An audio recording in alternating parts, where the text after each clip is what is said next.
할렐루야. 네, 오늘도 귀한 토요일에 또 아침 기도에 나오셔서 참 감사합니다.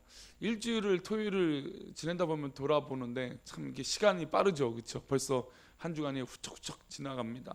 월요일을 보낼 때 또 이 한 주간을 하나님께서 어떻게 지켜주실까라고 기대한다면 토요일을 돌아보면 우리 하나님 또 한 주간을 이렇게 사고 없이 또 문제 없이 또 이렇게 이 재개발 현장 가운데 우리 교회를 지켜주시는구나 라고 하는 마음을 또 믿음의 고백을 하게 되는 것 같습니다.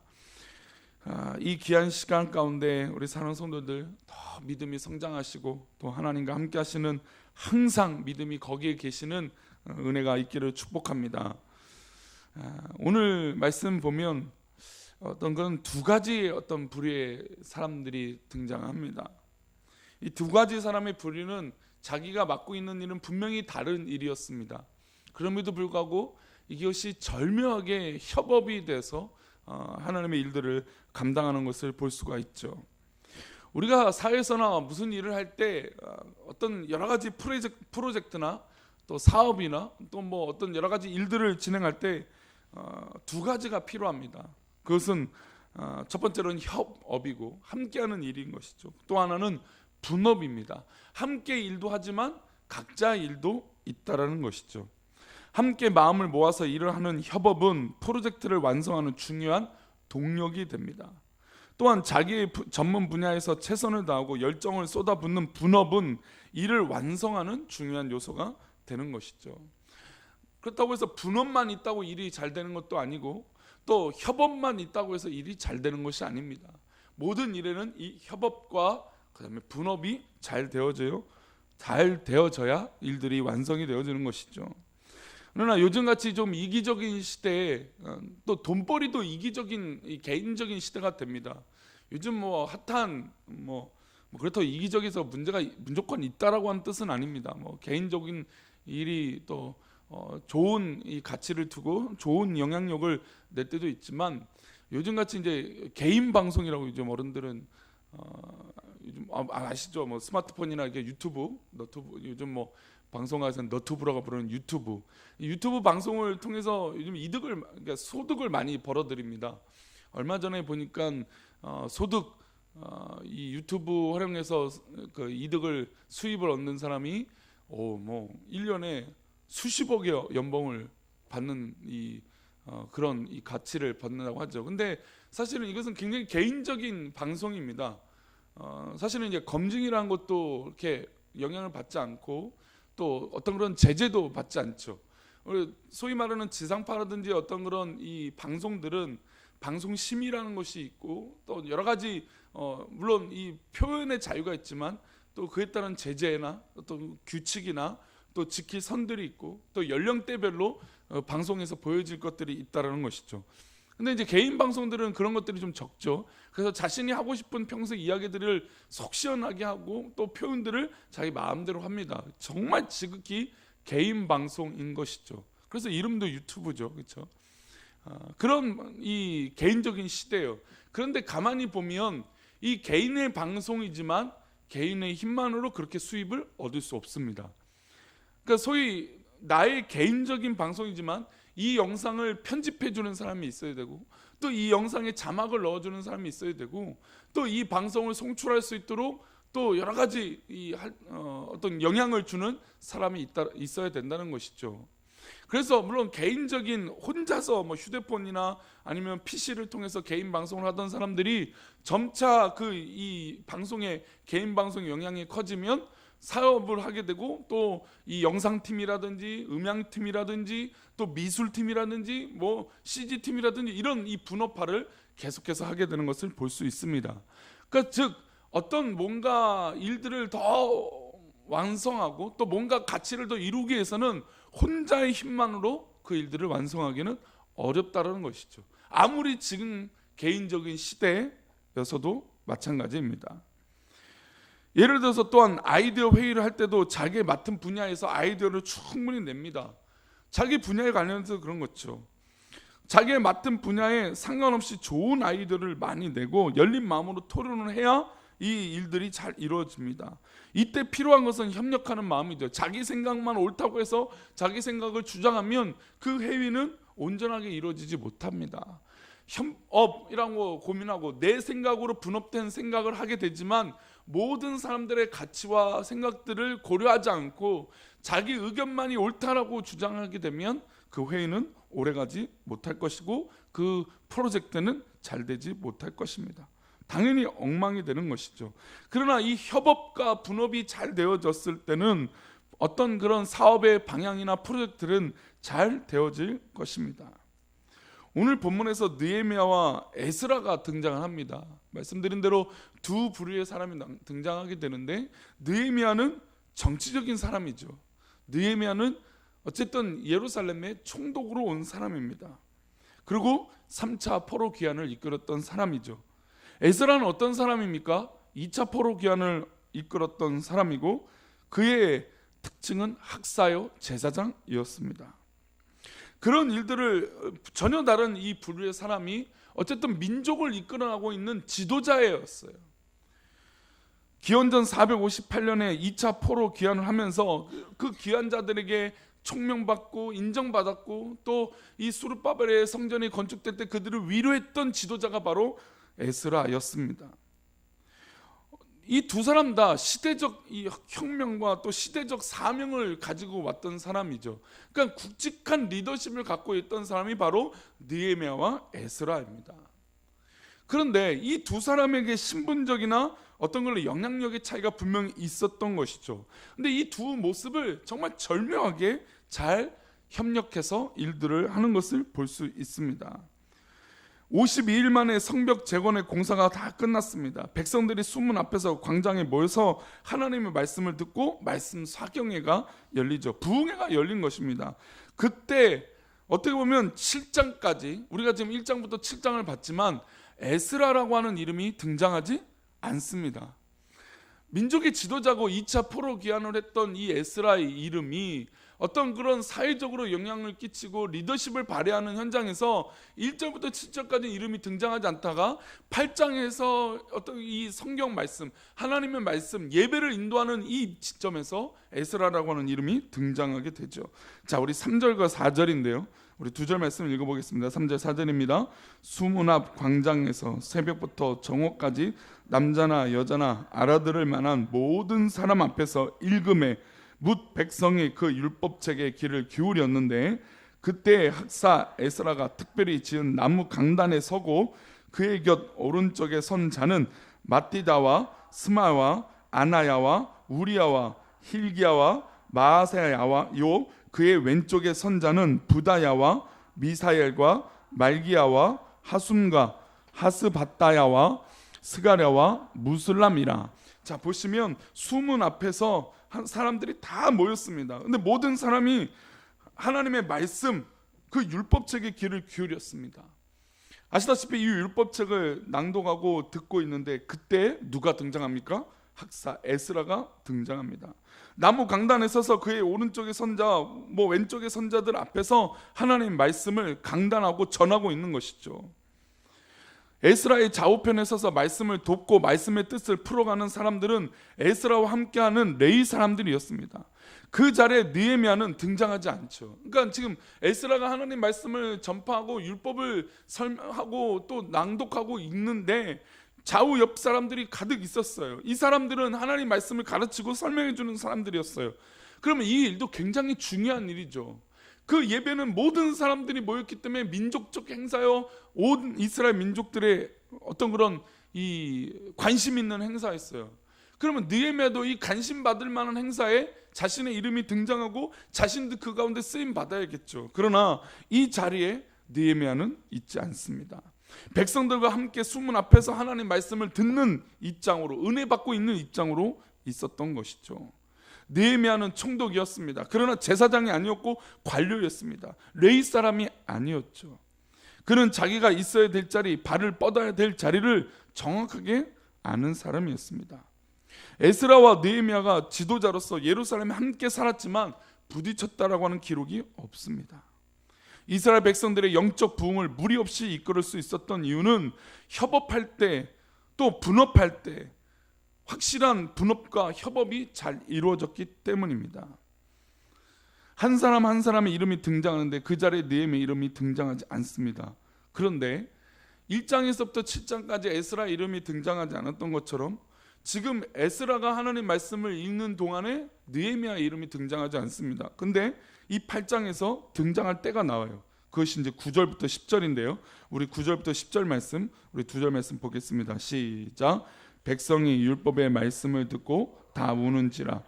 총독 느헤미야와 제사장 겸 학사 에스라와 백성을 가르치는 레위 사람들이 모든 백성에게 이르기를 오늘은 너의 하나님 여호와의 성일이니 슬퍼하지 말며 울지 말라 하고, 느헤미야가 또 그들에게 이르기를 너희는 가서 살찐 것을 먹고 단 것을 마시되 준비하지 못한 자에게는 나누어 주라. 이 날은 우리 주의 성일이니 근심하지 말라. 여호와로 인하여 기뻐하는 것이 너희의 힘이니라 하고. 아멘.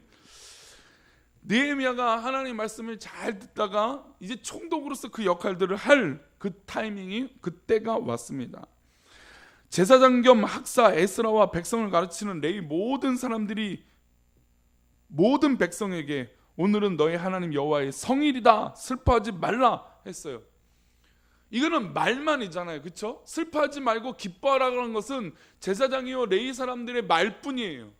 그러면 실제적으로 이것을 기뻐할 수 있도록 동력을 줄 수 있는 사람은 누굴까요? 느헤미야인 거죠. 그러면 느헤미야가 어떤 이 동력을 줍니까? 가서 살찐 것을 먹고 단 것을 마시고 준비하지 못한 계획은 나누어 주라라고 하는 총독의 정치적 메시지가 그들에게 주어진 것이죠. 제사장과 레위인들은 하나님 말씀을 선포합니다. 오늘은 성일입니다. 우리 모두 기뻐합시다. 슬퍼하지 맙시다. 이들은 하나님 말씀을 듣고 회개하고 막 눈물로 그 말씀을 받아들였습니다. 근데 그 나머지 일들을 해야 되는 것이죠. 그 말씀을 실천할 수 있도록 동력이 필요했다는 것입니다. 그 동력을 바로 느헤미야가 했던 것이죠. 아무리 뛰어난 제사장이라도 자신이 물질이 풍족하거나 어떤 그런 정치적인 힘이 없기 때문에 아무리 좋은 말을 해도 그것을 가치 있게 실현할 수 있는 힘은 총독에게 있었던 것이죠. 그래서 총독인 느헤미야는 백성들에게 가서 또 너희들이 없는 사람에게 나눠주고, 이날은 학사 제사장 에스라가 말한 것처럼 여호와의 날이고 성일이니까 근심하지 말라고 실제적인 이 모습으로 도움을 주고 있는 것입니다. 말씀 선포가 끝나고 나서 은혜 받은 백성들이 울자 창고를 열어서 먹을 것을 나눠주는 일은 에스라가 할 수 없는 일이었습니다. 이 일은 느헤미야 자신의 일이었다는 것이죠. 총독으로서 창고를 열고 먹을 것을 나눠주고 또 많은 사람들이 없는 사람에게 나눠주라고 하는 일은 느헤미야의 자신의 일이었다는 것이죠. 이렇게 서로가 협력할 때 협력하고 분업할 때 분업하는 아름다운 역사가 하나님의 귀한 일들을 이뤄내는 것입니다. 근데 만약에 이 일이 거꾸로 됐어요. 느헤미야가 막 말씀을 외치고 또 그 말씀을 외치다 보니까 에스라가 백성들의 삶을 돌아보고, 물론 그들도 그 영향력을 잘 할 수도 있고 느헤미야도 하나님 말씀 잘 아는 부분도 있겠지만, 그러나 이것은 극하게 혼란스러운 일이 되었을 것입니다. 그러나 서로의 위치에서 두 사람은 자신의 해야 될 일들을, 그 사명들을 완전히 이해하고 있었던 것이죠. 우리가 2019년 믿음에 관해서 우리 성도들과 함께 말씀 나누었죠. 그렇죠? 주일 예배 때, 난 예배 때 믿음에 대해서 쭉 말씀 나눴습니다. 올해는 사명에 대해서 말씀을 나누게 될 거예요. 이 사명이 우리 가운데 있다는 것, 하나님 부르심이 있다는 것, 우리 교회 안에서 하나님의 부르심에 이 복음 안에서 우리가 살고 있다는 건 굉장히 큰 의미가 있습니다. 예수 그리스도의 뜻대로 말미암아 부르심을 받은 우리들이 함께 협력하고 살아야 됩니다. 그러나 또한 우리는 우리 개인의 또 우리 사역의 사명이 있어서 그 사명의 영향력을 또 그 빛을 발하는 것이죠. 이 협업과 분업하는 사역이 정말 아름답게 조화를 이루지 못하면 교회는 시끄럽게 되는 것입니다. 목사는 목사의 역할을 하는 것이고, 장로는 장로의 역할과, 권사는 권사의 역할과, 집사는 집사의 역할을 하나님 앞에 하는 것이죠. 그 모든 직분의 일들을 자기에 맞게끔 하나님께서 주어진 사역을 정말 감당하고 나아갈 때 몸된 교회는 그 사명과 하나님 뜻 가운데 모두 다 잘 어우러져서 하나님의 몸된 일을 잘 감당하게 될 줄 믿습니다. 그러나 우리에게 주어진 이 전문성과 나에게 주어진 이 사명과 직분을 잘못 해석하고 자기 마음대로 해석하게 되면 우리는 사공이 많은 배가 될 수밖에 없는 것입니다. 그래서 우리는 더욱더 마음이 하나가 되어져야 된다라고 하는 것을 강조합니다. 우리는 개인적으로 나에게 맞는 은사가 있고 나에게 맞는 은혜가 있고 나에게 어떤 그런 이 주어진 어떤 그런 은혜와 사역들이 있다라는 것이죠. 분명히 그 일들을 하게 됩니다. 한 시간에 말씀 예배를 드려도 각자가 받는 은혜와 도전이 다 달라요. 각자의 모습들이 다 비춰지는 것도 달라요. 그러나 각자 다른 모습과 은사와 달란트들이 있지만 결국은 하나가 되지 않고서는 그 일들이 완성이 되지 못하는 게 바로 하나님의 역사요, 하나님의 사역이라는 것이죠. 담임 목사는 담임 목사의 역할들을 하는 것이고 성도들은 성도들의 역할들을 또 주어졌을 때 함께 나아가는 것입니다. 우리 사랑하는 성도님들, 마음을 더욱더 모으시는 우리 성도님 되시를 축복합니다. 마음의 흉금을 털어놓고 함께 말씀을 나누고 여러 가지 의견을 개진하고 서로 노력하고 협업을 할 때 나는 나의 일이 아니고 관심밖의 일이다, 그렇게 치부하고 나아가는 것이 아니라 정말 하나 되고 협업하고 함께 나아갈 수 있도록 우리의 마음을 나눠야 될 줄 믿습니다. 사실 제가 이제 어떤 그런 이 협의의 과정이 마무리가 되면 우리 성도들의 마음을 좀 더 위로하는 시간들이 더 많았으면 좋겠다라고 하는 시간을 가져요. 왜 그런 것을 자꾸 생각하게 되냐면 우리가 알게 모르게 우리 마음에 상처들이 계속 쌓여있기 때문이에요. 제가 많은 부분에서 성도님들을 위로하려고 해도 많이 위로하지 못하는 게 사실입니다. 더 많이 위로해드리고 싶지만 또 못해요. 우리 마음이 정말 하나님의 은혜로 충분히 은혜 받고 또 여러 가지 역할로 말미암아 충분한 위로를 받아서 그 상처들, 나도 모르게 있던 그 마음들이 다 녹아지고 또 풀어지고 또 하나님 앞에 기도함으로 해결받아서 내가 사람을 위해서 사람 때문에 하나님의 일을 하는 것이 아니라 하나님의 전능하신 영광을 바라보고 또 하나님 주신 은혜로 말미암아 우리가 그 일들을 감당하게 되는 것이죠. 예전에 어떤 성도님들, 우리 교회 성도가 아니고 다른 성도를 만났을 때 예전에 마음이 되게 상처를 많이 받은 거예요. 해결이 안 돼요. 근데 교회 일이요, 교회 일을 하는데 우울증이 걸리더라고요. 왜 교회 일을 하는데 우울증이 걸리냐 이거죠. 그런데 그럴 수 있다라는 것이죠. 교회 사역을 막 아름답게 하고 귀하게 했는데 돌아보니까 자기에게 주어진 건 억울함이고 속상함이고 우울한 마음만 있는 거예요. 결국에 그분은 그 교회를 떠났어요. 그리고 이제 다른 곳에 가려고 계획을 하고 있죠. 근데 제가 만나서 하는 거는 그냥 그 마음을 동조해 줄 수밖에 없어요. 가끔 이제 만났던 분이었는데 그래요. 교회 안에서도 상처를 받고 교회 안에서 위로받지 못하고 교회 안에서도 우리의 모습 가운데 억울하고 속상할 때가 있다라는 것이죠. 우리가 근데 그만큼 어려운 시간을 보냈어요. 너무나 어려운 시간을 드렸어요. 제가 부임 와서 성도들을 저희 가정에서 위로하고 싶은 마음이 있어서 여러 가지 일들을 해본 것들이 있습니다. 그런데 그렇게 저는 저희 가정은 이 일을 했구나라고 하지만 성도들 머릿속에는 기억조차도 담지 않을 일들이었을 거예요. 그만큼 마음에 어려운 짐들이 우리 성도들 가운데 있었다라는 것이죠. 게다가 또 이 재개발로 인해서 얼마나 성도들 각자의 어려움들이 있습니까? 그렇잖아요. 성도들 위에 어려움이 없으세요? 그냥 마냥 즐거우십니까? 물론 우리 안에 은혜가 넘치고 그런 게 있으니까 즐겁고 행복하죠. 그러나 나도 모르게 불쑥불쑥 올라오는 이 억울하고 속상하고 상처받은 마음들이 있다라는 것이죠. 그것은 어떻게 설명해줘도 어떻게 위로해주고 편을 들어줘도 해결이 안 돼요.